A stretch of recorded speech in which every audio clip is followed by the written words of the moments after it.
ሲያገኘኝ ያሰረኝ ነገር ተፈታ ክብር ነፍሴን አበራ እንደ ጠዋት ፀሐይ ወገግታ ካንተ ጋር ውሎ እንዳደረ ጸዳል ፊቴ ላይ ቀርቶ ፍጥረት በሙሉ ተገርሟል መልክ ላይ መልክህን አይቶ መልክ ላይ መልክህን አይቶ አልናገርም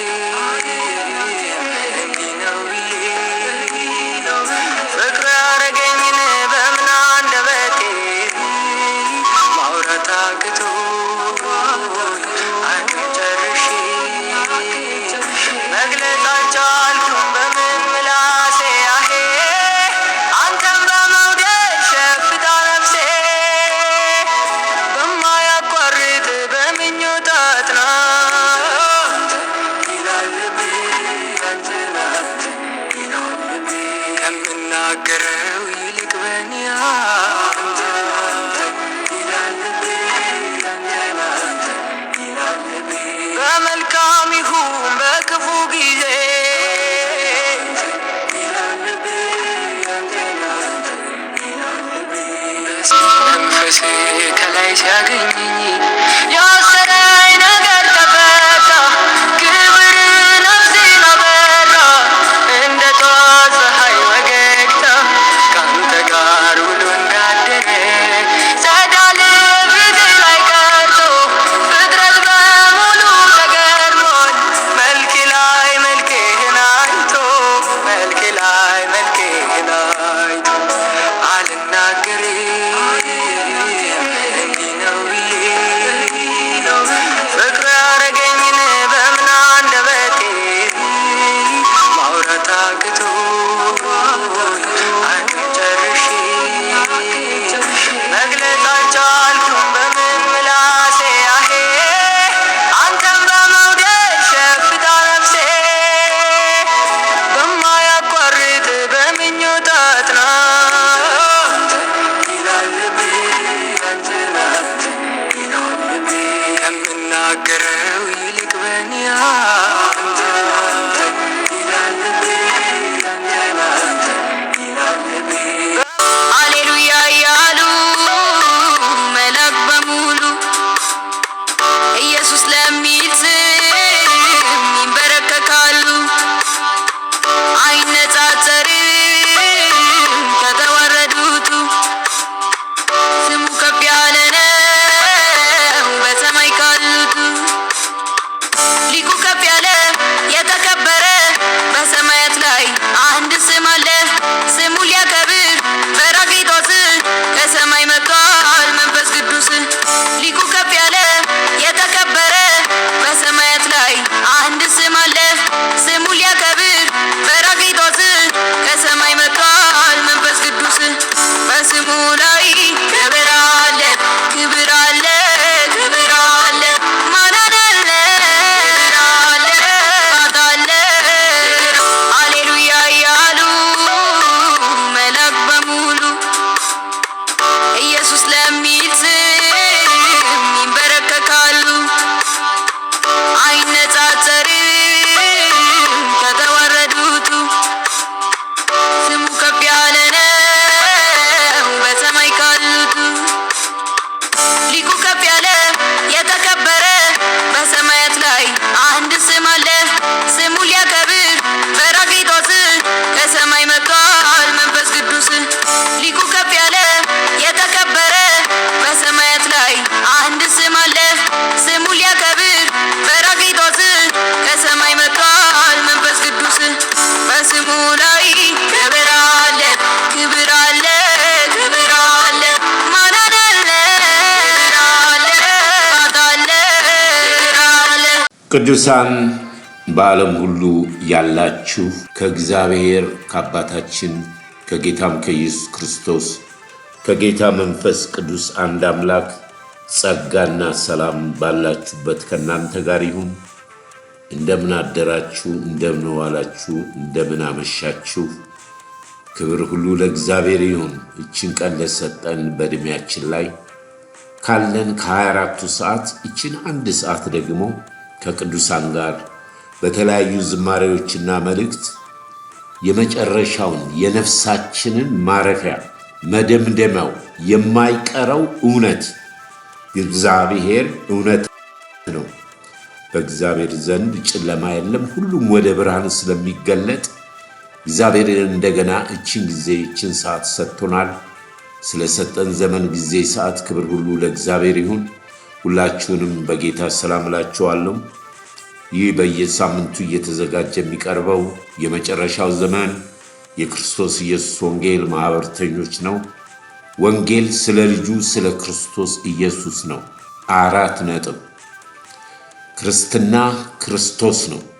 እግዚአብሔር ከታላቅ ፍቅሩ የተነሳ የሰው ልጆችን ከኃጢአት፣ ከበደል፣ ካለመታዘዝ የተፈረደውን ፍርድ ቸር መሐሪ ስለሆነ ሰዎችን ፈልጎ በሰው አምሳል ኢየሱስ እርሱ ክርስቶስ ከኃጢአት በስተቀር በነገር ሁሉ የተፈተነ እኛን ወክሎ በመስቀል ላይ ሞትን ድል ያደረገና ሕይወትን የሰጠኝ ጌታ ክብርና ምስጋና ይሁን። እግዚአብሔርን እጅግ አድርገን እናመሰግናለን። እውነት ስለሆነ እውነት ራሱ እግዚአብሔር ነው። ስለዚህ መጨረሻ ላይ እውነት ይገለጣል። ስለዚህ ደግሞ እኛ ባለን ጊዜ እግዚአብሔር በረዳን መጠን እውነትን ፈልጉ ተብለናል። እውነት አርነት ያወጣል፣ ነፃ ያወጣቸዋል ከዘላለም ሞት፣ ከዘላለም ሲኦል። ሁሉ ሰው አንድ ጊዜ መወለድ ከዛ ሞት የማይቀር ነው፣ ባለፈው እንዳየነውና እግዚአብሔርን እጅግ አድርገን እናመሰግናለን። ክብር ሁሉ ለእግዚአብሔር ይሁን። ቅዱሳኖች በዚህ የምትገለገሉ አዳዲሶች የመጣችሁ በየሳምንቱ እየተጨመራችሁ ስለሆነ እግዚአብሔር ዘመናችሁን ይባርክ። እኛ ህብረታችን ከእግዚአብሔር ከልጁ ከኢየሱስ ክርስቶስ ከመንፈስ ቅዱስ ጋር ነው። የአዲስ ኪዳን መልእክት ወንጌል ነው። አዲስ ኪዳን ነው። የበጎች አይደለም፣ የፍየል አይደለም፣ የኮርማ የዋኔዎች የብሉይ ኪዳን መስዋዕት አይደለም። ይህ አዲስ ኪዳን በልጁ በክርስቶስ ኢየሱስ ደም የተዋጀ ኪዳን። በዚህ ኪዳን ኃጢአታቸው በደላቸው ይቅር የተባለ የማይታስብላቸው የእግዚአብሔር ልጆች ናቸው። በዘመናቸው የተረዱበትን እውነት ለሌሎች ሼር በማድረግ በማካፈል ከኛ ጋር አብራችሁ የምታገለግሉ በሙሉ እግዚአብሔር ይባርካችሁ። እግዚአብሔር ይባርካችሁ። ለማይመስለን ነገር አይደለም ወገኖች ሆይ፣ ለእግዚአብሔር እንዴት እንደሚሰራ አናውቀው። እኛ ግን ሌሎችን መድረስ ግዴታችንም የተሰጠንም አገልግሎት ነው። ለራሳችን ብቻ አይደለም የምንጠቀመው። ግድ የለም ምንም ነቀፋውን፣ ስድቡን፣ ትችቱን ተዉት። ከኛ በፊት ጌታ በዛ ነገር አልፎበታል። ስለዚህ ዛሬም ልዩ የሆነ ነገር ቆም ብለን ለሕይወታችን ለዕድሜያችን ከየት እንደሆነ የእግዚአብሔር ዓላማ ምን እንደሆነ ዓለም ሳይፈጠር በፊት ምስጢር ሆኖ የቆየ ምስጢሩም ያለ ጥርጥር እጅግ ታላቅ ነው አለ ሐዋርያው ቅዱስ ጳውሎስ። እግዚአብሔር በውስጡ የያዘውን ምስጢር ለሰው ልጆች ማካፈል ፈለገ። ለሰው ልጆች ሰው ፈልጎ ማለት ነው። ሰው ግን በምድር ላይ ኃጢአተኛ ነው። እግዚአብሔር ደግሞ ከኃጢአት ጋር አይስማማም። ስለዚህ ለኃጢአታችን ለበደላችን በከፈለው በክርስቶስ ኢየሱስ ሐሳቡን የልቡን ሐሳብ እንዴት እንደሆነ ከብሉይ ኪዳን እስከ አዲስ ኪዳን አለፍ አለፍ ብለን የምናይበት ነው። የሚጠቅማችሁ ነው። ጌታ ኢየሱስን ስለዚህ ቀን አመሰግናለሁ። በሕይወቴ ልመሰክር ለዳንኩበት እውነት የገባኝ እውነት የዛሬ መልእክት ነው። በመከራ ክርስትና ቀይ ምንጣፍ ተነጥፎ እንደፈለግን የምንሆንበት አይደለም። መከራ ችግር አለበት፣ ፈተና አለበት። እርሱን ልናምን ብቻ ሳይሆን መከራውንም ልንካፈል ስለሆነ የእግዚአብሔርን ዓላማ ዓለም ሳይፈጠር በፊት ፍጥረት ሳይፈጠር በፊት እግዚአብሔር ምስጢር ያደረገውን ነገር ከብሉይ ኪዳን እስከ አዲስ ኪዳን እንመለከታለን። ስለ ሥጋችን ሳይሆን ስለ ነፍሳችን፣ ስለ መንፈሳችን፣ ስለ ምድራዊ ሳይሆን ስለ ዘላለም መኖሪያችን ቆም ብለን እንድናስብ። ሥጋ ደካማ ነው፣ መንፈስ ግን ዝግጁ ስለሆነ ጌታ መንፈስ ቅዱስ ያስተምረናል።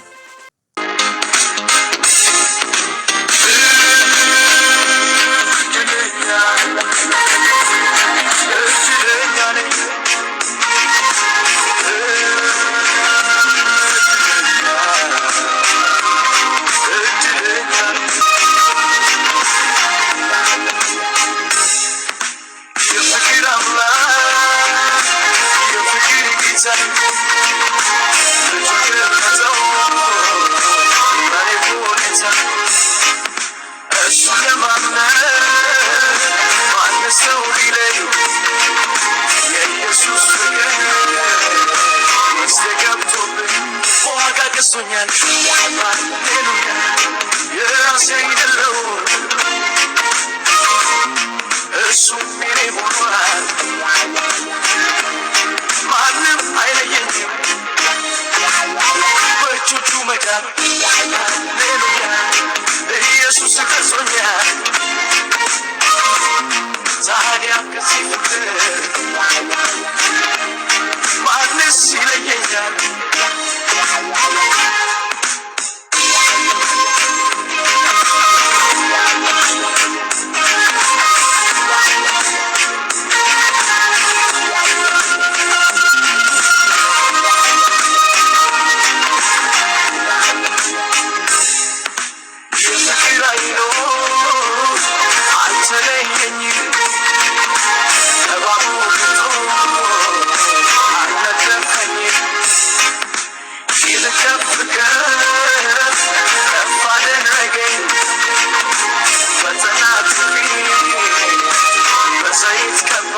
የሰላሙ ንጉሥ ሃሌሉያ በቤቴ ገባና ሃሌሉያ በከፍታ ቆመኝ ዳግም በምስጋና የሚያስፈራኝ የለም ከእንግዲህ በኋላ ጌታ ጎኔ ቆሟል በፊቴም በኋላ። የዮሐንስ ወንጌል ምዕራፍ 6 ከቁጥር 53 ጀምሮ በጌታ በኢየሱስ ክርስቶስ ስም አነበዋለሁ። ቅዱሳን በዓለም ያላችሁ ይሄ በሕይወቴ አምኜ ለዘላለም በውስጤ ያለ ብርሃን እውነት ነው። ይህንን እያንዳንዱ ሰው ቢቀምሰው ቢያውቀው ቢያየው ነፍሱ ከዘላለም ሞት ወደ ዘላለም ሕይወት ያለፈች የእግዚአብሔር ምስጢር ቃል ነው። ምስጢሩ ያለ ጥርጥር ታላቅ ነው። ምስጢሩን ይገልጥ ዘንድ እግዚአብሔር ሰውን ፈልጓል፣ ምስጢሩን ለማካፈል። ከዮሐንስ ወንጌል ምዕራፍ 6 ከቁጥር 53 ጀምሬ አንብቤ እንደገና ሌላ አንድ ክፍል እናነባለን። በጌታ ስም አነበዋለሁ። ስለዚህ ኢየሱስ እንዲህ አላቸው፣ እውነት እውነት እላችኋለሁ የሰው ልጅ ሥጋ ካልበላችሁ ደሙንም ካልጠጣችሁ በራሳችሁ ሕይወት የላችሁም። ሥጋዬን የሚበላ ደሜን የሚጠጣ የዘላለም ሕይወት አለው፣ እኔም በመጨረሻ ቀን አስነሣዋለሁ። ሥጋዬ እውነተኛ መብል ደሜም እውነተኛ መጠጥ ነው። ሥጋዬን የሚበላ ደሜን የሚጠጣ በእኔ ይኖራል፣ እኔም በእርሱ እኖራለሁ። ሕያው አብ እንደላከኝ እኔም እንዲሁ የሚበላኝ ደግሞ ከእኔ የተነሣ ሕያው ይሆናል። ከሰማይ የወረደ እንጀራ ይህ ነው። አባቶቻችሁ መና በልተው እንደሞቱ አይደለም። ይህን እንጀራ የሚበላ ለዘላለም ይኖራል ይላል። ክብር ለእግዚአብሔር ይሁን። አንድ ክፍል ጨምረን እናነባለን። ቆላስይስ መልእክት ላይ ይህ ያነበብነው እግዚአብሔር ያዘዘው ምስጢር የሆነ ቃል ነውና ሐዋርያ ጳውሎስ ይህንን አሁን ብሉ ጠጡ የሚለውን ወደ ቆላስይስ ሰዎች ምዕራፍ 1 ቁጥር 26 ጀምሬ በጌታ አነበዋለሁ። ይህ ቃል የሰማችሁት ቃል ከዘላለምና ከትውልዶች ጀምሮ ተሰውሮ የነበረ ምስጢር ነው። ልድገመው። ይህ ቃል ከዘላለምና ከትውልድ ጀምሮ ተሰውሮ የነበረ ምስጢር ነው። አሁን ግን ለቅዱሳን ተገልጧል። ለእነርሱ እግዚአብሔር በአሕዛብ ዘንድ ያለውን የዚህን ምስጢር ክብር ባለጠግነት ምን እንደሆነ ሊያስታውቅ ወደደ። እግዚአብሔር ምስጢሩን ለአሕዛብ ለኃጢአተኛው ሊያሳውቅ ወደደ። ምስጢሩም የክብር ተስፋ ያለው ክርስቶስ በእናንተ ዘንድ መኖሩ ነው። በእናንተ ዘንድ መሆኑ ነው። ይህ ከዘመናት በፊት የነበረ ምስጢር ስጋውን የሚበላ ደሙን የሚጠጣ ከእግዚአብሔር ጋር እርቅ የሚያደርግበት እናየዋለን። ይህ ታላቅ ምስጢር ነው አለ። ይህን ምስጢር ግን እግዚአብሔር ለሰዎች ሊያካፍል ወደደ። ቀጥሎም ሐዋርያው ቅዱስ ጳውሎስ ምን ይላል? እኛም በክርስቶስ ፍጹም የሚሆነውን ሰው ሁሉ እናቀርብ ዘንድ ሰውን ሁሉ እየገሰጽን ሰውን ሁሉ በጥበብ ሁሉ እያስተማርን የምንሰብከው እርሱን ነው፣ ክርስቶስን ነው የምንሰብከው ይላል። ክብር ለእግዚአብሔር ይሁን። ቆም ብለን በትንሽ ደቂቃ ውስጥ ነፍስና ሕይወታችንን እንድናስብ በቃል ብርሃን ለነፍሳችን የሚሆን ምግብ ዕለት ዕለት ስለምትሰጠን ክብር ምስጋና ሁሉ ለስም ይሁን። ልጆችሽ ከእግዚአብሔር የተማሩ ይሆናሉ፣ የልጆችሽን ሰላም የበዛ ይሆናል ተብሎ እንደተጻፈ ቃልህ ሕያው ነው፣ መንፈስ ነው። ስለዚህ መንፈስ ቅዱስ በውስጣችን ይህንን የእውነት ብርሃን ይግለጥልን። እኛም ደግሞ ሰምተን ጌታ ሆይ እንድንታዘዝ ትክክለኛ ብርሃን እውነት የሆነውን አውቀን በዘመናችን ደግሞ ሕይወትን እንድንኖር ይሄ ፈልጎ የመጣንን ቃል በውስጣችን ትክክለኛ ስፍራውን አግኝቶ ለእርሱ መኖር እንድንችል ጌታ እግዚአብሔር ሆይ ጸጋ ይርዳን። ይህንን የማይወድ የጠላት የጨለማ የዚህ ዓለም ገዢ ጌታ እግዚአብሔር ሆይ በስም ሥልጣን የታሰረ ይሁን። ጊዜውን ሰዓቱን አንተ ውሰድ። በክብር በክርስቶስ ኢየሱስ ስም ጸለይን፣ አሜን።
ክብር ሁሉ ለመንፈስ ቅዱስ ይሁን።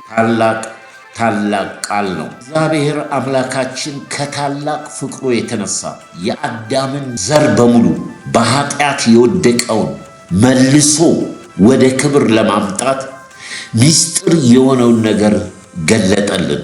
ሐዋርያው ቅዱስ ጳውሎስ እንዲህ ይላል፣ በጣም የሚያሳስበው ቃል፣ ወንድሞቼ ሆይ መመረጣችሁን ችላ እንዳትሉት አሳስባችኋለሁ። መጠራታችሁን የጠራችሁ እግዚአብሔር ነው። የመረጣችሁ እግዚአብሔር ነው። ይህን ነገር ችላ እንዳትሉ፣ ምስጢር ነው። የተጠራችሁትና የተመረጣችሁት እግዚአብሔር እናንተን፣ አንተን የመረጠው የጠራችሁ ልጁ ኢየሱስን ባንተ ውስጥ ባንቺ ውስጥ ለማስቀመጥ ነው። ኃይለኛ መንፈሳዊ ቃል ነው። ቅድም ያነበብነው ሥጋዬን የበላ ደሜን የጠጣ ሲል በዛን ጊዜ እንዴት አይነት አስጨናቂ ንግግር ነው አሉ የአይሁድ ሃይማኖተኞች። ኤርምያስ ምን አለ? ቃሉን አግኝቼ በላሁት አለ፣ ጣፈጠኝ አለ። ይህ ሥጋና ደም እነሱ ስለ ሥጋ አስበው ነው እንጂ ስለ ቃሉ ነው። በነቢያት የተጻፈው በሕግም ያለው ሁሉ ስለ እኔ ነው የሚያወራው። ስለዚህ ስለ ቃሉ ስለ መንፈሱ ሲናገር ታዲያ እኛ ምን እናድርግ ሲሉት፣ ጌታን ሲጠይቁት እግዚአብሔር በላከው እመኑ አላቸው። ይሄ ነው መብሉና መጠጡ፣ እግዚአብሔር በላከው በልጁ በክርስቶስ ኢየሱስ እመኑ። ይሄ ነገር ብሉይ ኪዳንና አዲስ ኪዳንን የሚለይ ነው፣ የሚከፍል ነው። ለምንድን ነው ብንል እግዚአብሔር ምስጢር አድርጎ የጀመረውን ጅማሬና የሚደመድምበት የመጨረሻው ካልተረዳን ሃይማኖተኛ ብንሆን ክርስቲያንን ብንል ብናመልክ የፈለገውን መንፈሳዊ ነገሮች በስጋችን ብናሳይ ይሄ ምስጢር እስካልገባን ድረስ ምስኪኖች ነን፣ የምናሳዝን ነን። ወይንም በራዕይ መጽሐፍ እንደተጻፈች አንድ ቤተ ክርስቲያን ሕይወት አለኝ የምትል ነገር ግን የሞተ ሕይወት፣ የሞተ ቤተ ክርስቲያን፣ የሞተ አማኝ ማለት ነው።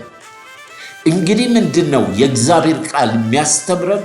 ዓለም ሳይፈጠር በፊት ምስጢር ነበር በእግዚአብሔር ፊት፣ በእግዚአብሔር ዓላማ። ይህንን ምስጢር ሊገልጥ ሰውን ፈለገ፣ ሰውን ጠራ፣ ሰውን መረጠ። አንቺ የምትሰማኝ፣ አንተ የምትሰማኝን እግዚአብሔር በልጁ በኢየሱስ ክርስቶስ ሰውን ይጠራል። የተጠሩት በስሙ ለተጠሩት ወደ ዓለም የመጣው ዓለምን ሊያድን የእግዚአብሔር ልጅ የተገለጠው እርሱ በስሙ ሰዎችን ጠርቶ የዘላለም ሕይወት እንዲሰጠው ለሰው ልጆች የኢየሱስ የመሲሁ መምጫ መንገድና ብሉይ ኪዳንና አዲስ ኪዳንን እንዴት እንደለየ፣ ይሄ ምስጢር ደግሞ መች ተጀምሮ መች እንዳለቀ ካላወቅን በክርስትና ሕይወታችን ስም ብቻ ተሸክመን ለስጋችን እየኖርን ነፍሳችንን አክስተን ነፍሳችን ከስታ በመጨረሻ ላይ እንኳን የመለከቱን ድምፅ ልንሰማ አይደለም መንፈስ ቅዱስን ችላ ያልን፣ መንፈስ ቅዱስ በውስጣችን የሚቃትት የሚማልድ ሙሉ ለሙሉ እኛነታችንን ይሄ ትምህርት ከገባን እኛ ምንኖረው በውስጣችን ለሚኖረው ጌታ እንጂ ለራሳችን እንደማንኖር ወንጌል ያስተምረናል።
ምንድን ነው ምስጢሩ የተመራመሩት ብትሉ፣ እግዚአብሔር ከኛ ጋር ነው። አይተነዋል፣ ክንዱን አይተነዋል። ቀይ ባህርን ከፍሏል። ቀን በደመና ማታ በእሳት አምድ እግዚአብሔርን አይተነዋል። ከኛ ጋር ነበር። ይመረምሩ የነበረው አሁን እንዴት በሰው ውስጥ ይሆናል? እግዚአብሔር መለኮት መንፈስ ቅዱስ እንዴት በሰው ውስጥ ይሆናል ብለው ተመራመሩ፣ ግን አላገኙትም። ለዚህ ነው እኮ እግዚአብሔር ምን ይላል? እግዚአብሔር ምን አለ? ሰማይ ዙፋኔ ነው፣ ምድር የእግር መረገጫ ነች። ለእኔ የምትሰሩልኝ ቤት ምን አይነት ቤት ነው? የሰው እጅ በሰራው ቤት ውስጥ አልኖርም፣ እጄ በሰራችው ሰው ውስጥ እገባለሁ አለ። ክርስትና ይሄ ነው። ክርስትናም ደግሞ የጀመረው ከመስቀሉ በኋላ ነው። የኃጢአት ስርየት ከተከፈለ ቤዛ ከሆነ በኋላ ነው ክርስትና። ከማንም ጋር አማልክት ቅዱሳን ጋር አይገናኙም። ቢመረምሩ አላገኙትም። ቃሉ ምን ይላል? እግዚአብሔር አስቀድሞ ምስጢር ያደረገውን ነገር አስቀድሞ አይቶ ነበርና እነርሱም ካለኛ ሙሉ አይሆኑም። ለዚህ ነው እኮ ብሉይ ኪዳን ያረጀ የደከመ ኃይል የሌለው ነው። የበግና የኮርማ ደም ኃጢአት በቃኝ አለ። አምልኮታችሁ በቃኝ፣ ሁሉ ነገር በቃኝ። አሁን ምን አዲስ ኪዳን ከአባቶቻችሁ ጋር የነበረ ኪዳን አይደለም አለ ጌታ። ኢየሱስን እንስማ። ይሄ በደሜ የሚሆን የአዲስ ኪዳን ነው። ይህም ደግሞ አዲስ ኪዳን የሚጸናው ልክ ተፈጸመ ካለ በኋላ በመስቀል ላይ የሰው ልጆችን በደል ኃጢአት ከተሸከመ በኋላ እንደምናየውም ደግሞ ሌላም ነገር አለ። ያ ድርጊት ከተፈጸመ በኋላ የእግዚአብሔር መንፈስ በሰዎች ውስጥ የሚያድርበት እውነት ነው። እንግዲህ ምንድን ነው እግዚአብሔር በብሉይ ኪዳን ዘመን በሕልም በራእይ በተለያየ መንገድ የመረጠውን ሕዝብ ከግብፅ ምድር በቀኝ ክንዱ በክንዴ አወጣቸዋለሁ ብሎ አውጥቶ እግዚአብሔር ከመረጠው ቅድም እንዳልነው የተመረጣችሁበትን የተጠራችሁበትን ችላ አትብሉ የሚለው የሚጀምረው ከግብፅ ከወጡት ጋር ነው። ያወጣቸው ያገለግሉት ዘንድ እግዚአብሔር የወደደው ሕዝቡን የመረጠውን የአብርሃምን ኪዳን የሚያከብር ስለሆነ አብርሃምን እንዳለው ዘርህ በማያውቀው ምድር 430 ዓመት በስደት ውስጥ ይኖራል፣ በመከራ በጭንቅ ይኖራል። ነገር ግን ዘመኑ ሲፈጸም አወጣዋለሁ እንዳለ ለአብርሃም በስሙ ምሎ እግዚአብሔር በስሙ ምሎ የገባለት ኪዳን ሲፈጸም እናያለን። ከግብፅ ምድር ወጥተው እግዚአብሔር ከነሱ ጋር ነበር። ቀን በደመና ማታ በሳታም ውሃ ሲጠማቸው ከዓለቱ መናን እያበላ፣ በብዙዎቹ ግን እግዚአብሔር ደስ አልተሰኘም ይላል። ምክንያቱም አመንዝሮች ነበሩ። አብዛኛው ከግብፅ የወጣ ሕዝብ አመንዝራ ነበር። አመንዝራ በእግዚአብሔር ቃል ከእግዚአብሔር ሌላ አማልክት የሚያመልኩ ሌሎችን አማልክት ለማምለክ ልባቸው ይሞላል። በዛ የተነሳ የሙሴ ወንድም አሮን ጥጃ ሰርቶ ከግብፅ ያወጣን አምላካችን ነው ብለው ጥጃ ያመልኩ ነበር። አብሯቸው የነበረውን እግዚአብሔር አያውቁም ነበር። አስምሩልኝ። ነበር ማለት አሁን አለ ማለት አይደለም። እግዚአብሔር ነበር ከነሱ ጋር። ከዛስ በነቢያት ተናገረ። እግዚአብሔር በነቢያት ተናገረ። ድንግል ትጸንሳለች፣ ወንድ ልጅን ትወልዳለች፣ ስሙንም አማኑኤል ትለዋለች።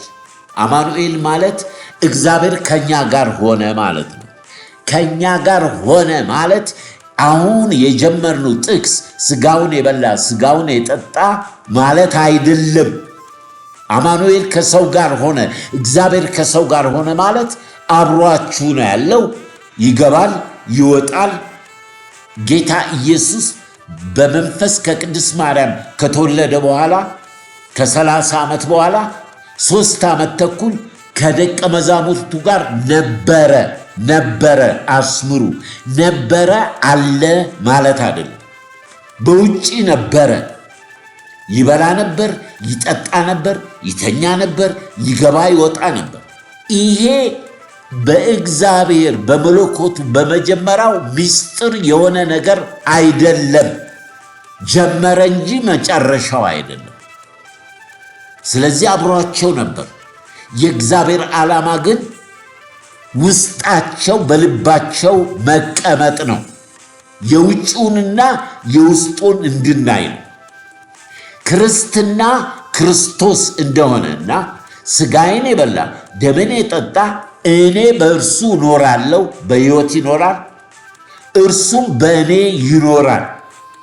ይሄንን የገባው ይሄንን እግዚአብሔር ያደረገው አንድ አማርኛ ብቻ ነው የሚገልጠው። እርሱም ምንድን ነው? ሥጋውን የበላ ደሙን የጠጣ መለየት። ይሄንን መለየት የሚችል በሰማይ በምድር የለም። መለየት አትችሉ። በቃ ተዋህደዋል ማለት ነው። ተዋህደዋል። ልክ ሌላው ሃይማኖት እንደሚሉት የእግዚአብሔር መንፈስ ከቅድስት ማርያም ጋር በስጋ በመንፈስ ስለተዋሃደ ተዋህዶ እንደሚሉት አይደለም። ይሄ የስጋ አስተሳሰብ ነው፣ በስጋችን የምናስበው። ይህንን ግን ስጋውን የበላ ደሙን የጠጣ በእግዚአብሔር በመንፈስ ቅዱስ በልጁ በክርስቶስ አብሮ የገባ ማንም ስጋዊ ለባሽ ሊለየው ማይችል ነው። ነበረ ነው። አሁን ነበር ነው። እግዚአብሔር ግን የሚፈልገው ምንድን ነው? እግዚአብሔር የሚፈልገው ልብን ነው። ለምን? እግዚአብሔር ይህንን ቃል ለሚሰሙ በቃሌ ለሚኖሩ እኔና አባቴ መተን በእርሱ መኖሪያ እናረጋለን፣ እርሱም በእኛ ይኖራል። ልብ ውስጥ ነው ማለት ነው። ስለዚህ ምን ይሄን ምስጢር የነቢያቶች መጽሐፍ ሲነግረን እጅግ አብልጠው ይፈልጉት ይመረምሩ ነበር ይህን ምስጢር። ነገር ግን መርምረው አልደረሱበትም። በሩቅ አይተው ተሳለሙት።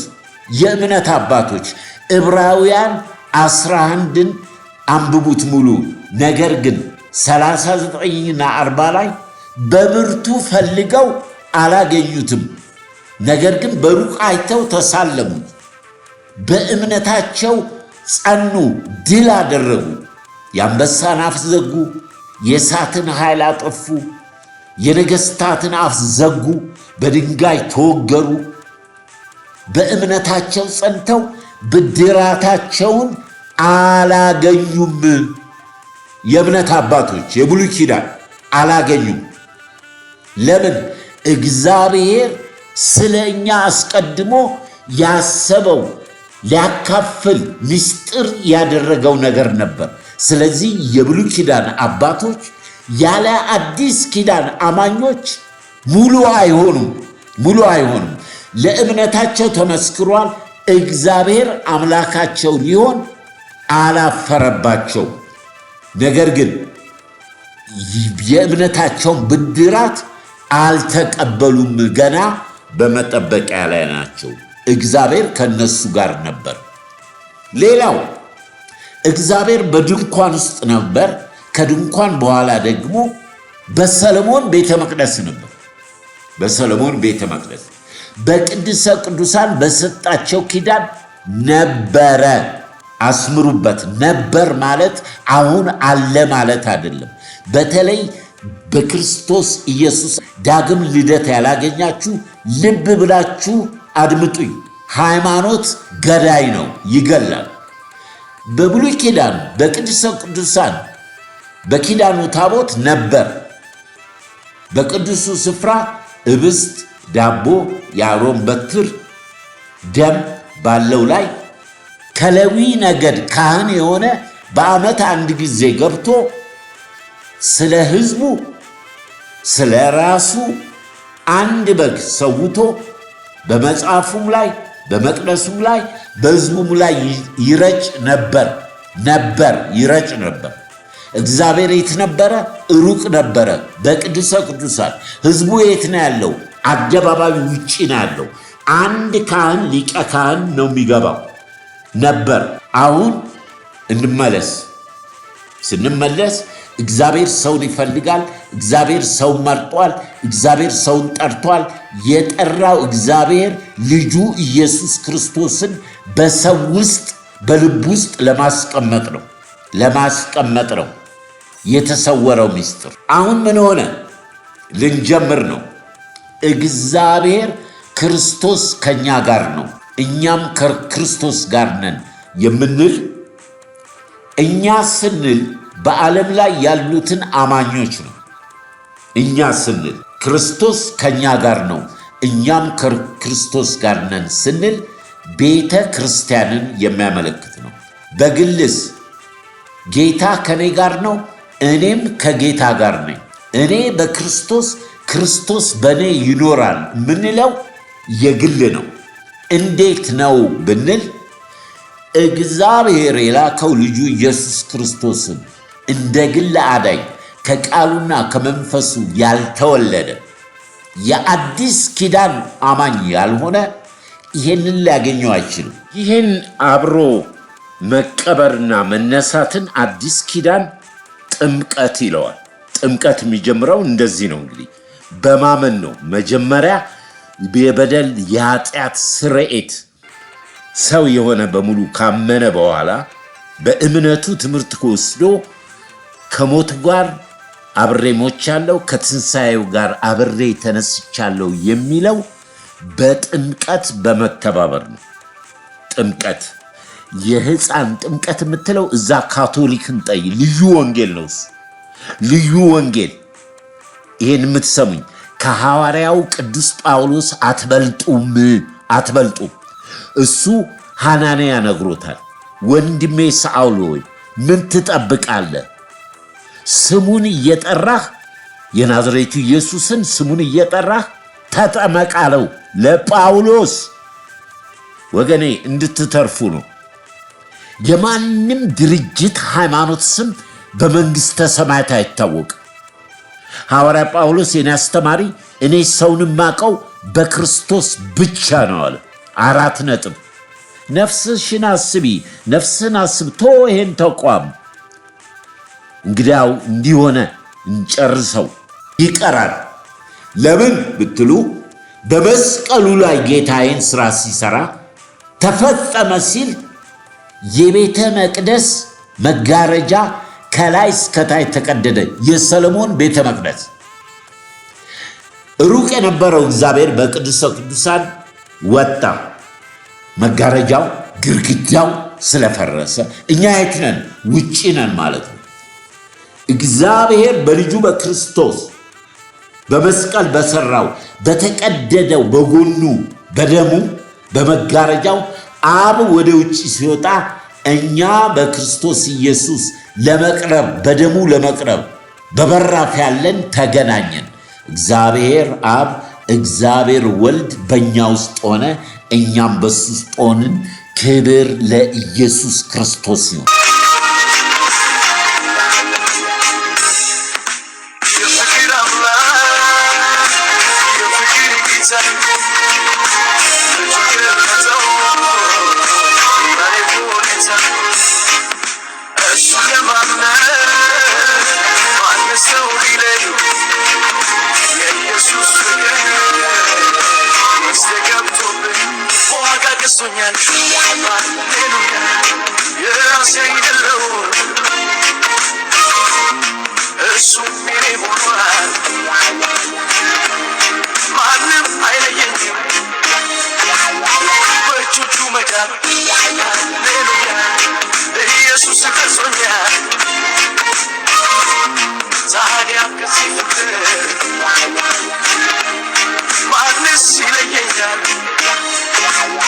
ይህንን በአሁኑ ሰዓት ሲሰማ ሰው ሊዛበት፣ ሊቀልድ፣ ሊያሾፍ ይችላል።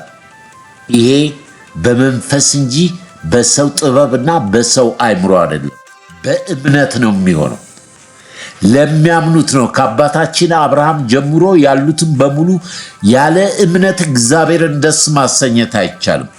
ያውን የምንሰማው እግዚአብሔር በዚህ ሸክላ እሱ በሰራው የሚኖረው የብሉይ ኪዳንን መቅደስ ተጠይፎት ነው። ተጠይፎታል። የለም፣ በብሉይ ኪዳን የለም፣ መቅደስ የለም። መቅደሱ መጋረጃው ተቀዷል። በዛ ታቦት የሚባለው በክርስቶስ ኢየሱስ ጥላ የነበረው ክርስቶስ በምድር ሲኖር ተገልጧል።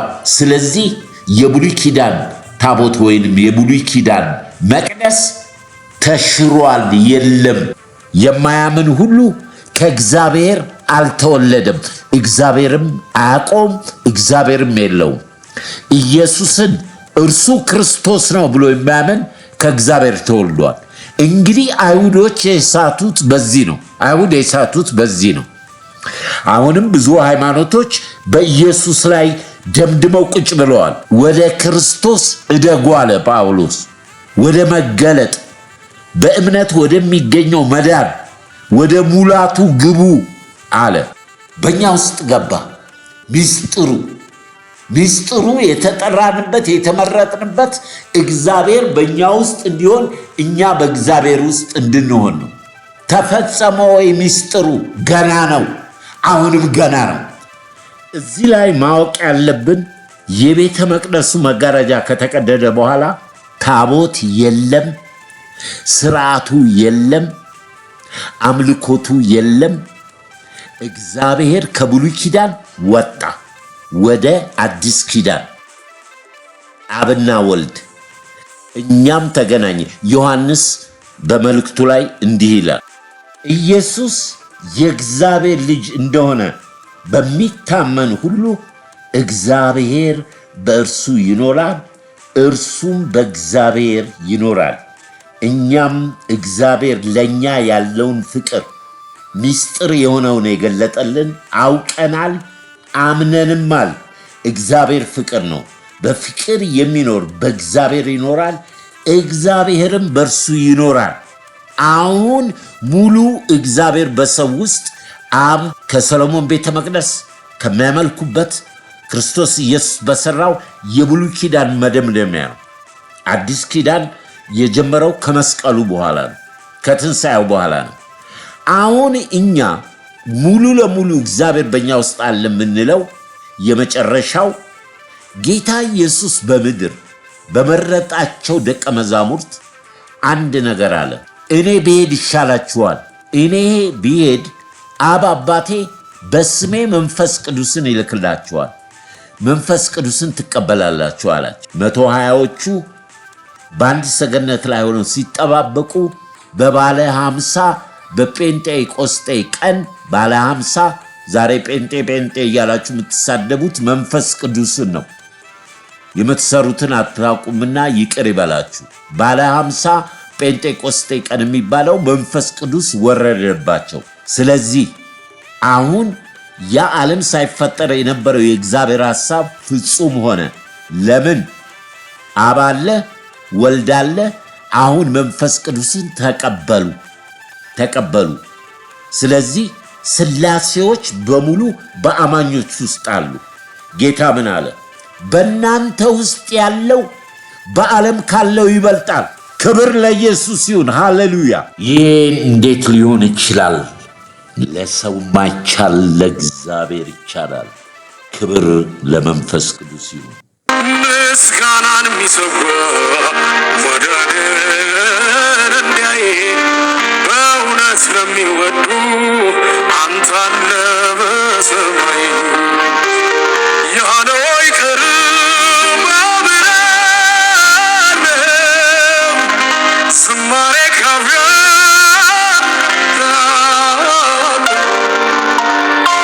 የካሳ ጊዜ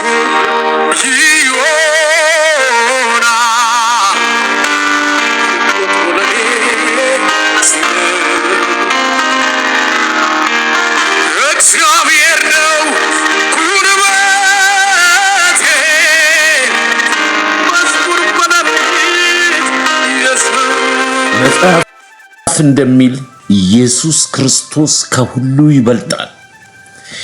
የብሉይ ኪዳንን ስናይ የአዲስ ኪዳኑ ክብር እጅግ በላይ ይበልጣል። ኢየሱስ ከአብርሃም ይበልጣል። ኢየሱስ ከሙሴ ይበልጣል። ኢየሱስ ከሊቀ ካህኑ ከአሮን ይበልጣል። ኢየሱስ ከመልአክ ይበልጣል፣ ከሁሉ ይበልጣል ይላል የዕብራውያን ጸሐፊ። ኢየሱስ እኛ ያገኘነው ክብር በክርስቶስ ኢየሱስ እግዚአብሔር ልጁን የሚያከብሩትን ያከብራል። እግዚአብሔር በልጁ በክርስቶስ የመጡትን ይቀበላል። የመጨረሻ የእግዚአብሔር መናገሪያው በጥንት ዘመን በአባቶቻችን በነቢያት በተለያየ መንገድ ጎዳና ከተናገረ በኋላ ዓለማትን በፈጠረበት በመጨረሻው ዘመን ለእኛ በልጁ በክርስቶስ ኢየሱስ ተናገረን። ክብር ለመንፈስ ቅዱስ። ሚስጥሩ ትልቅ ነው ወገኔ፣ ሕዝቤ። ሃይማኖት ማለት ባለፈው ተምረነዋል። ጌታ ኢየሱስ በራእይ መጽሐፍ ላይ ሃይማኖት ማለት ኢየሱስ ያስተማረው ትምህርት ወንጌል ነው። ወንጌል የነቢያት መጽሐፍ እግዚአብሔር ላደረገው ነገር ልንጠቅሰው ለትምህርት ይሆናል። ነገር ግን ያንን ጠቅሰው መጥተው በአዲስ ኪዳን በክርስቶስ አዋህደው ሰዎችን ነፍሳትን ወደ ቀራንዮ ወደ መስቀሉ ወደ ንስሐ የማያመጣ ሰባኪ ልዩ ሰባኪ ነው።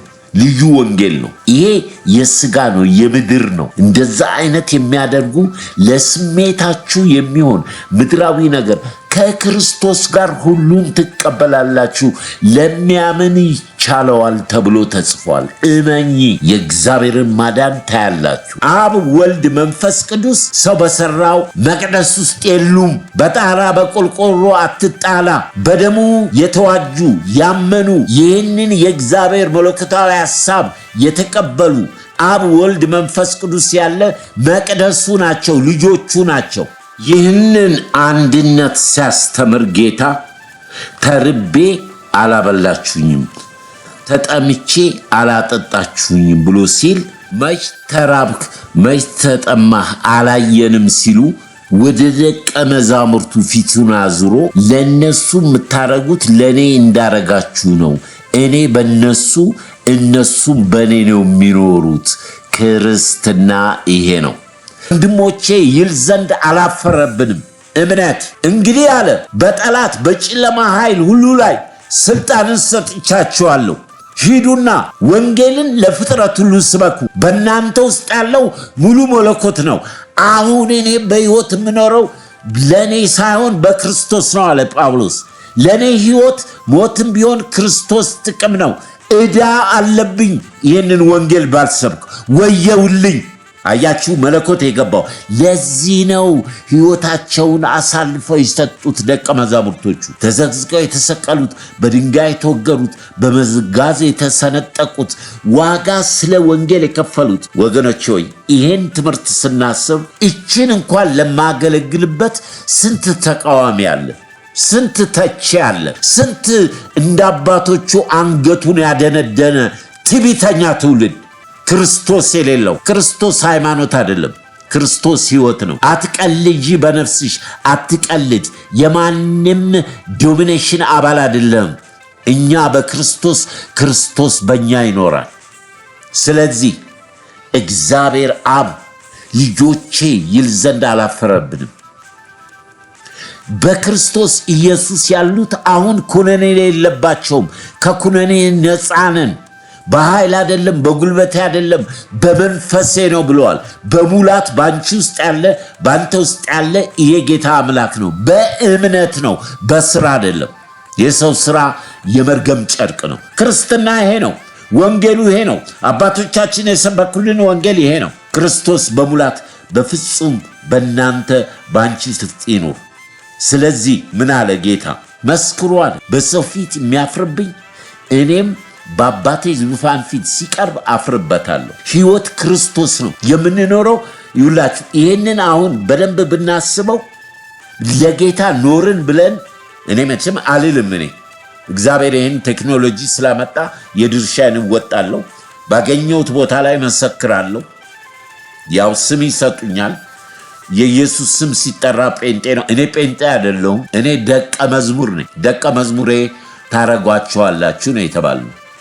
ስለዚህ እንደ ጥንቱ ሐዋርያቶች ይግባን፣ ነፍሳችን እንድትድን እንድታመልጥ። እህቴ ወንድሜ፣ ይህን የምትሰማኝ የእግዚአብሔር ዓላማ ልጁን በአንተ ውስጥ በአንቺ በዚህ በረከሰ ኃጢአተኛ በሆነ ያንተን ኃጢአት በደልና ሸክም በመስቀሉ ላይ አድርገህ እግዚአብሔር አብ፣ ወልድ፣ መንፈስ ክርስቶስ ኑር ዘመንክን። ለአንተ እሱ ይጨነቃል፣ አታስብ። ስለምንም ነገር አትጨነቁ፣ እርሱ ስለ እናንተ ያስባል። ስለዚህ ጌታ ሁሉን ነገር ይፈጽማል።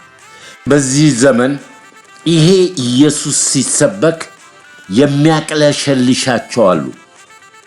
ለምን አያቅለሸልሽም? ከውስጥ ያለውን የሙሴን ቀንበር ሕግ ለማውጣት ኢየሱስ ክርስቶስ በውስጥ ሊሆን የሕግ መምህራን ጻፎች በዚህ ስም ሁለተኛ እንዳትናገሩ አሉ።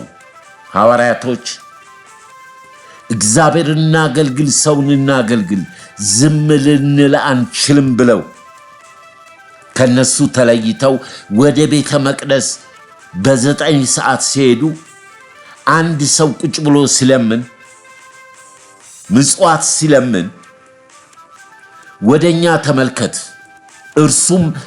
እርሱም ገንዘብ የሚሰጡት መስሎት ሲመለከት ብር ወርቅ የለንም፣ እኛ ያለንን እንሰጣለን፣ ያለን በናዝሬቱ በኢየሱስ ክርስቶስ ተነሳና ተመላለስ ብለው ከነርሱ ጋር ወደ ቤተ መቅደስ ገባ። ክብር ለኢየሱስ ይሁን።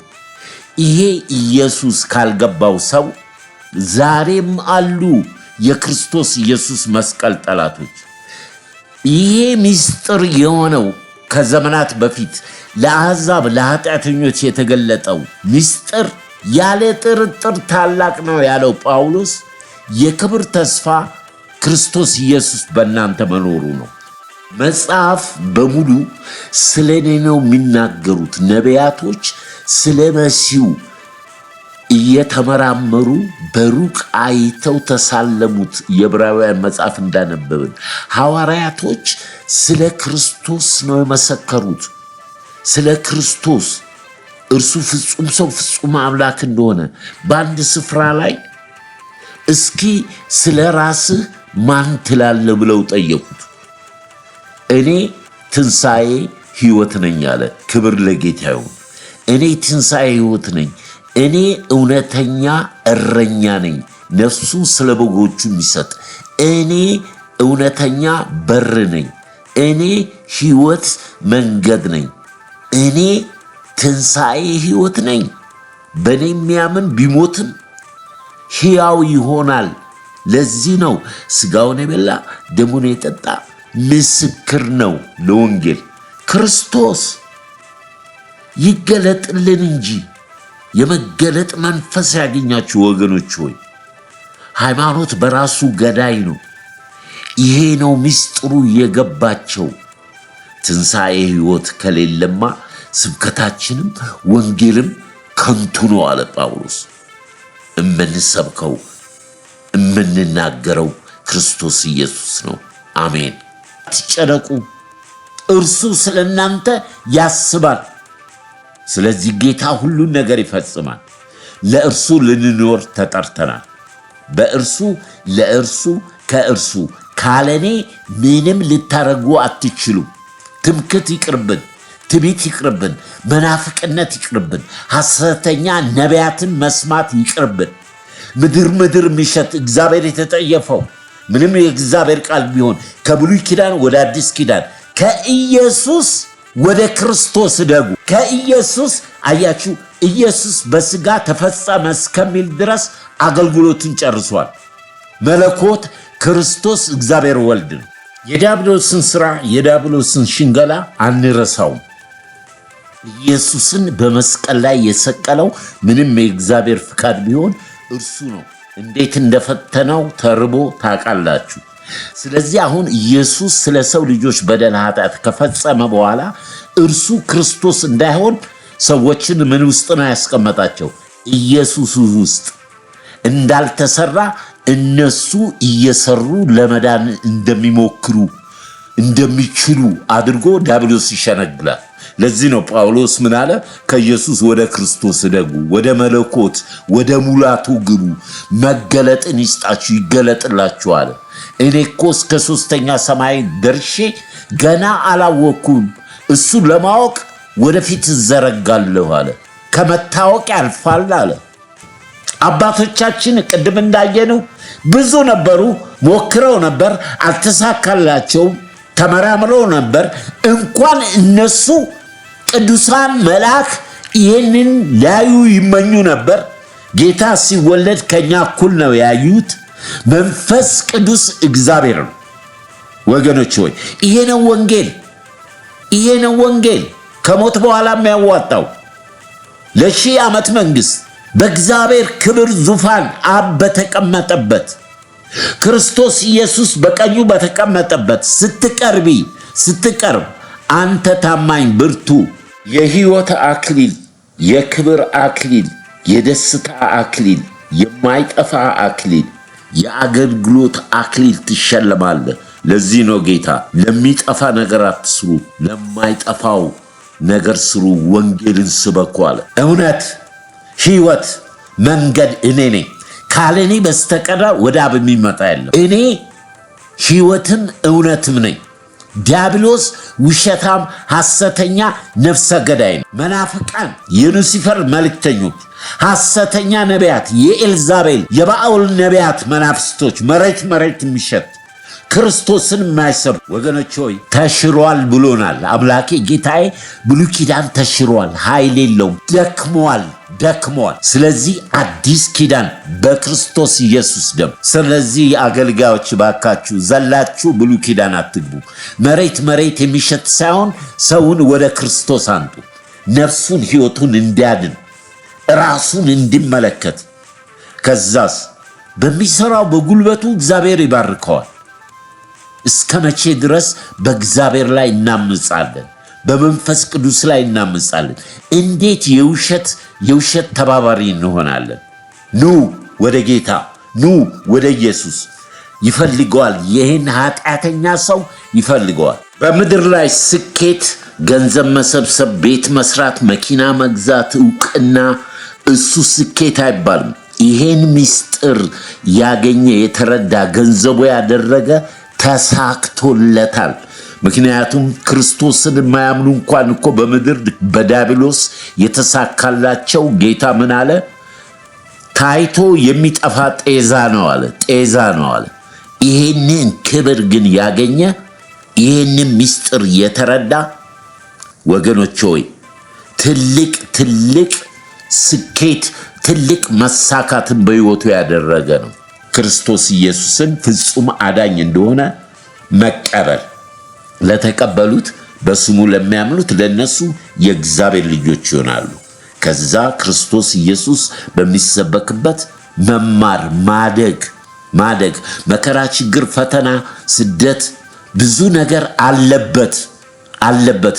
እኔ በረከት ብቻ የሚል ወንጌል የለኝም ወይንም አልሰማውም። በብዙ መከራ ስቃይ ውስጥ አልፌያለሁ። ያልተወኝ ከኔ ጋር ያለው እርሱ በራሱ ፍቃድ ወዶ በሕይወት ያነረኝ ክርስቶስ ኢየሱስ ነው። እርሱን ተቀበሉት። በእርሱ ስም አትፈር። እርሱ ስለኛ አላፈረም። ስለዚህ በዚህ መንገድ ያላያችሁ አጠቃላይ ጸሎት እናደርጋለን። ነፍሳችሁን ያልሰጣችሁ ለጌታ ለኢየሱስ ክርስቶስ ስጡ። ከብሉይ ኪዳን ተፋቱ።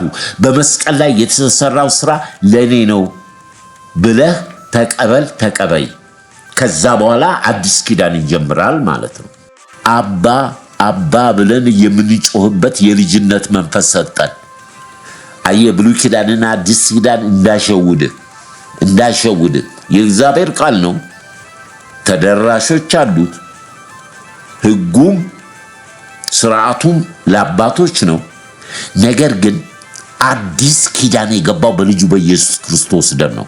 አይቅለልብ። የክርስቶስ ሥጋ መልበስ የነቢያት መጽሐፍ ስለሱ ነበር ትንቢት የተናገሩ። ይህን ነገር ትንሽ ፈታ ላድርገው።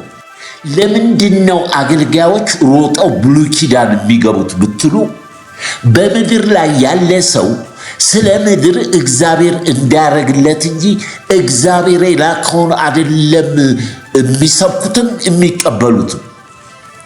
ለዚህ ነው አራቱ ወንጌሎች በሥጋ ስለተገለጠው ስለ ኢየሱስ ነው። አራቱ ወንጌል መልእክቶች ግን የሚናገሩት ስለ ክርስቶስ ነው። ስለ ክርስቶስ። ለምንድነው ወንጌል ላይ ብዙ አገልጋዮች የማይቆዩት ብትሉ፣ ወንጌል ራስን ካድ ነው የሚለው። ስደት አለብህ፣ መከራ አለብህ፣ ከዚህ ምድር አይደለም፣ የተለየህ ነህ፣ ምጻተኛ ነህ፣ በስሜ ትሰደባለህ፣ ትሰደዳለህ፣ ትታሰራለህ፣ ይገሉሃል፣ መከራ ይገጥምሃል። እንደ ክርስቶስ በጎ ወታደር ሆነ አብረኝ መከራን ተቀበል ይላል። ኢየሱስ ተፈጸመ እንዳለ ጳውሎስም ሩጫዬን ጨርሻለሁ፣ የተሰጠኝን አገልግያለሁ፣ አሁን ወደ ጌታ እሄዳለሁ፣ ሞትም ሕይወትም ጥቅም ነው። ወንጌል የሚናገረው ራስን መካድ ነው። ወደ ብሉይ ኪዳን ሄደን ትወጣለህ፣ ታገኛለህ፣ ቪዛ ይመታልሃል፣ ታገባለህ፣ ባንክ ቡክን አምጣ እጸልያለሁ፣ ሚሊዮን ብር ይገባልሃል። የማይጠቅም ሆነናል። ልዩነቱን የምናየው ይህንን ነው። እግዚአብሔር በልጁ በክርስቶስ ኢየሱስ የአብርሃም በረከት የብሉይ ኪዳን በክርስቶስ ኢየሱስ ወደ እናንተ ነው። ግን ይሄ በረከት የሚበልጠው ሰማያዊ በረከት ነው። በክርስቶስ በሰማይ ስፍራ በመንፈሳዊ በረከት ሁሉ የባረከን የጌታችን የኢየሱስ ክርስቶስ አምላክና አባት ይባረክ። ስለ ምድር አትጨነቁ፣ ከእርሱ ጋር ጨምሮ ሁሉንም ይሰጣችሁ። ስለዚህ ክርስቶስ ለምን ቀለለባችሁ? የዘመኑ ሰባኪዎች በእውነት ነው የምለው። ኢየሱስ እርሱ ክርስቶስ ፍጹም ሰው ፍጹም አምላክ ከሆነ አምባሳደር ከሆንክ የአዲስ ኪዳን መልእክተኛ ሰባኪ ነው። አዲስ ኪዳን የሚጀምረው ከመስቀሉ በኋላ ስለ ልጁ ስለ ክርስቶስ ነው ወንጌል ይላል። ክርስትና ክርስቶስ ነው። የማንም የሃይማኖት ድርጅት ስም አያድንም። ስለዚህ አጭር ጸሎት እናደርጋለን። አብረን እንጸልይ። ነፍሳችሁን ለጌታ ስጡ። ይሄ ጌታ በውስጥሽ በልብሽ ውስጥ በእምነት ይገባ። የመስቀሉ ቃል ለሚጠፉት ሞኝነት ነው፣ ለሚያምኑ ግን የእግዚአብሔር ኃይል ጥበብ ለማዳን ነው፣ እንድትድኑ ነው። ስለዚህ ጳውሎስ እኔ በወንጌል አላፍርም አለ። በወንጌል አላፍርም፣ ለእኔ ሕይወት ሞትም ቢሆን ክርስቶስ ኢየሱስ ጥቅም ነው፣ እርሱን ነው የምሰብከው አለ። ክብር ለእግዚአብሔር ይሁን። አጭር ጸሎት እናደርጋለን።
በጌታ በኢየሱስ ክርስቶስ ደም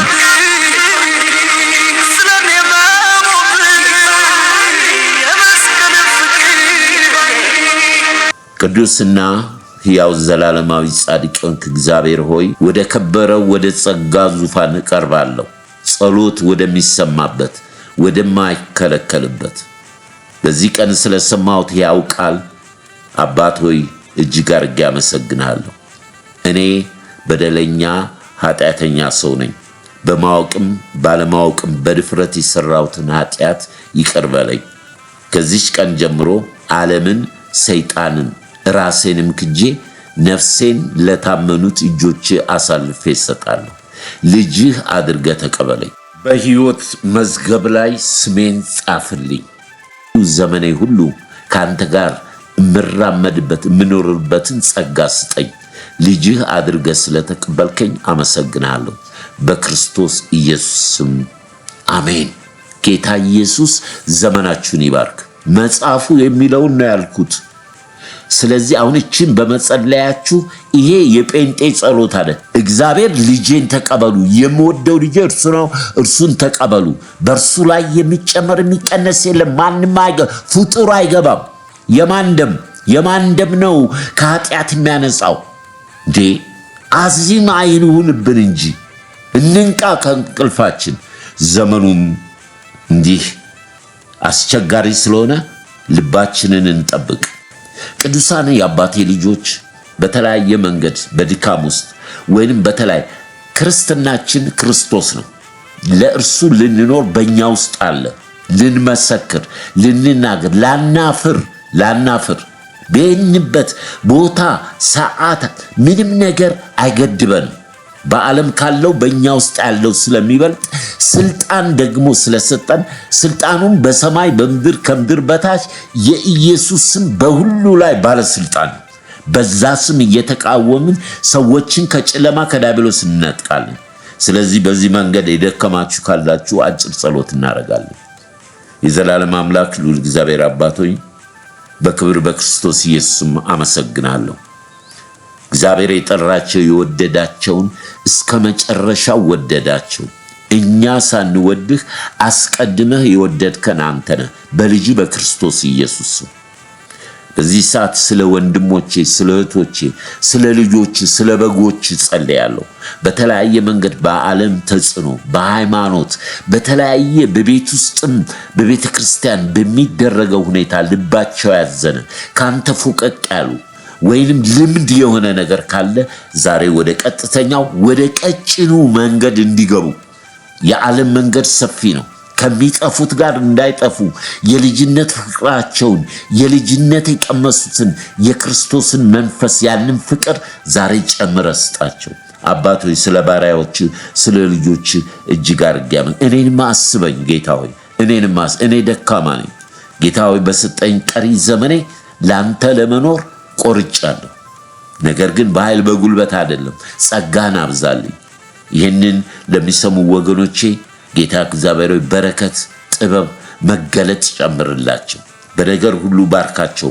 በመግባት በመውጣት ባርካቸው። ከኔ ጋር ከደካማው ጋር ሼር በማድረግ እንደውም አዳዲሶች ወደዚህ ህብረት በመምጣት ይህንን ቤት ይህንን ቻናል በስም ስልጣን ባርከው። ለበረከት እንድሆን እርዳኝ። አብርሃምን እባርካለሁ ለበረከት ሁን እንዳልክ በረከት ሌሎችን በመባረክ እንደሆነ አምናለሁ። አባቶይ በተናገርኩት በማንኛውም ትምህርት ላይ ሰዎችን ትባርክ ዘንድ ወደ አንተ ታመጣ ዘንድ ደስታን ትሞላ ዘንድ በዙሪያቸው ያለው የጠላት የጨለማ ኃይል ሁሉ ይገፈፍ ዘንድ ቀሪው ዘመናቸውን ላንተ ይኖሩ ዘንድ ጸጋን ታበዛላቸው ዘንድ ላንተ አሳልፌ ይሰጣሉ። ስለሰማን ስለነበረን ጊዜ ጌታዊ ክብሩን አንተ ጠቅልለው ውሰድ። ከፀሐይ መውጫ እስከ መግቢያው ድረስ ክብር ሁሉ ተጠቅልሎ ለስም ይሁን። ማራናታ አሜን። ጌታ ኢየሱስ ሆይ ና። ሃሌሉያ። ክብር ለእግዚአብሔር ይሁን። ቅዱሳን አባቴ ብሩካኖች፣ እንግዲህ ሁሉ ጊዜ የምላችሁ እኔ ምንም ነገር አልጠይቃችሁም። የምጠይቃችሁ ሼር አድርጉ፣ ሰዎች ይስሙት። አዳዲሶች የመጣችሁም ዛሬ ክብር ለኢየሱስ ይሁን። በጌታ ስም እንኳን በሰላም መጣችሁ። ተቀላቀሉ። ህብረታችን ከእግዚአብሔር ከልጁ ከኢየሱስ ክርስቶስ ከመንፈስ ቅዱስ ጋር ነው። በክርስቶስ በመንፈስ ቅዱስ ጸጋ እናምናለን። በቅዱሳን ህብረት እናምናለን። የክርስቶስ የሆኑት በሙሉ አንድ አካል፣ አንድ ወንድና ሴት ልጆች፣ ምንም ነገር የለም። ብንደክም የሚያነሳን ጸጋ አለ። ስለዚህ ይህንን የምትካፈሉ አዲስ የገባችሁ ጌታ ኢየሱስ ይባርካችሁ። ለሌሎች ሸር በማድረግ አብራችሁን አገልግሉ። በክርስቶስ ፍቅር ወዳችኋለሁ። ሻሎም ሻሎም።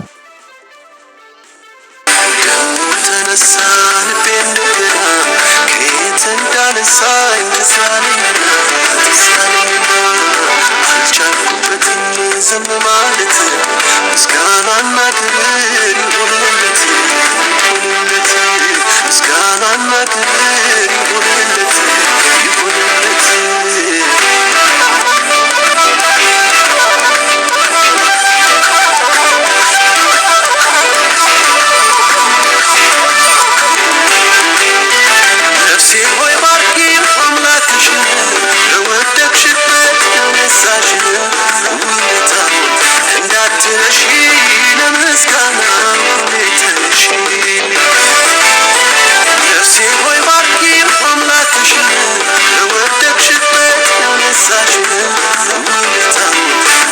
ትነሺ ለምስጋና ማን ነበረ ያኔ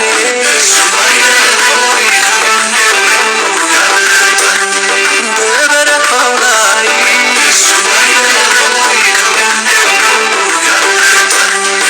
እየደጋገተ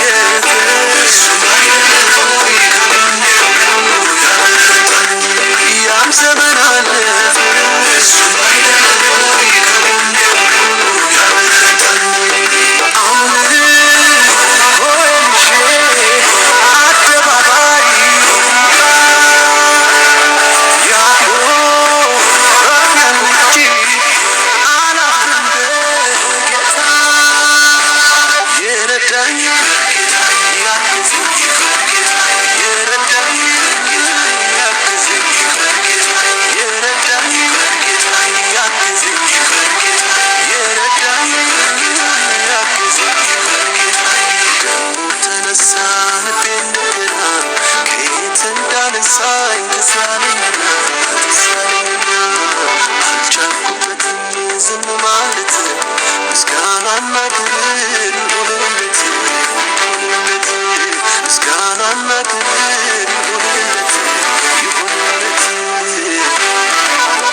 ምስጋናን የሚሰዋ ማዳንን እንዳየ በእውነት ለሚወዱ መላለከ ሰማይ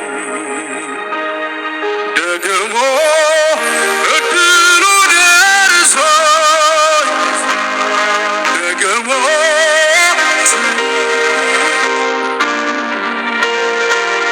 ደግሞ በራሱ ጸጋ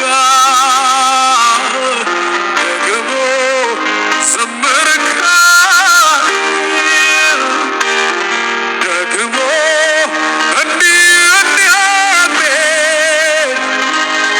ደግሞ ቆስቋሽ ለምኔ ደግሞ የተሰራልን ደግሞ በጊዜው ለኔ ያለው አይቀርም አለ ዘማሬ ካፊያ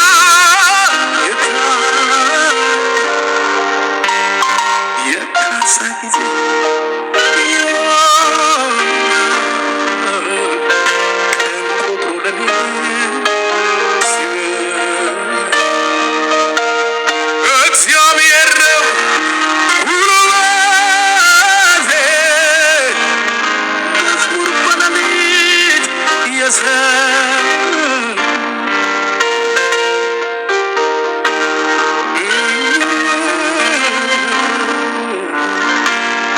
ብሎኝ